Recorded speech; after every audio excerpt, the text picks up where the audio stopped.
বঙ্গোপসাগরের বুকে মাত্র 2.5 বর্গ কিলোমিটার আয়তনের এক দ্বীপ, নাম দক্ষিণ তালপট্টি। ছোট এই দ্বীপটিকে ঘিরে 4 দশকেরও বেশি সময় ধরে চলেছে ভারত ও বাংলাদেশের মধ্যে এক নিঃশব্দ কূটনৈতিক উত্তেজনা। কিন্তু শেষ পর্যন্ত দ্বীপের ভাগ্য নির্ধারণ করতে পারেনি কেউই, বরং এটি নির্ধারণ করেছে প্রকৃতি নিজেই।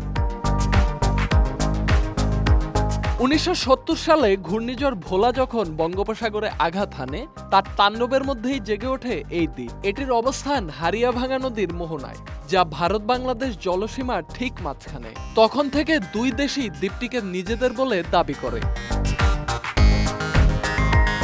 1974 সালে উপগ্রহ চিত্রে দ্বীপটির অস্তিত্ব নিশ্চিত করা হয়। ভারত এটির নামকরণ করে পূর্বাশা, আর বাংলাদেশ নাম দেয় দক্ষিণ তালপট্টি। তবে মূল সমস্যা সৃষ্টি করে থ্যালওয়েগ নীতি, অর্থাৎ নদীর মূল স্রোতধারাকে কেন্দ্র করে জলসীমা নির্ধারণের নীতি। দ্বীপ নিয়ে চলমান এই বিবাদ মীমাংসার জন্য 1979 সালে দুই দেশের প্রধানমন্ত্রী পর্যায়ে আলোচনা অনুষ্ঠিত হয়। উভয় পক্ষই দ্বীপটিকে নিজেদের দাবি করে বিভিন্ন তথ্য ও স্যাটেলাইট ছবি পেশ করেন, কিন্তু এতেও সমাধান মেলেনি।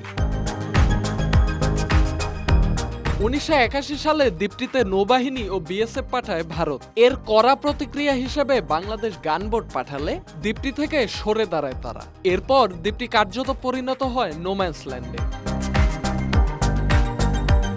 প্রশ্ন হলো, ঘূর্ণিঝড়ে সৃষ্ট এমন ছোট দ্বীপ নিয়ে দুই বন্ধুপ্রতিম রাষ্ট্রের বিবাদের কারণটা ঠিক কি?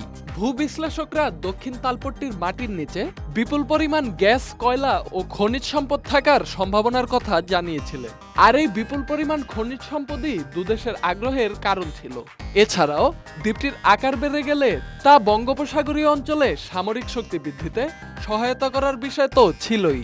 দ্বীপটি নিয়ে বিবাদের জেরে 2009 সালে আন্তর্জাতিক আদালতে মামলা করে বাংলাদেশ। ভারতের দাবি ছিল তারা কেবল বন্ধুত্বের কারণে দ্বীপটি থেকে সরে দাঁড়িয়েছিল। তবে এর পরই আসে গল্পের সবচেয়ে নাটকীয় মোড়। 2010 সালে যাদবপুর বিশ্ববিদ্যালয়ের গবেষণায় জানানো হয়, বৈশ্বিক উষ্ণায়নের কারণে সমুদ্রপৃষ্ঠের উচ্চতা বেড়ে দ্বীপটি পুরোপুরি তলিয়ে গেছে। তখনই বাংলাদেশ ও ভারত দ্বীপটির প্রতি আগ্রহ হারিয়ে ফেলে।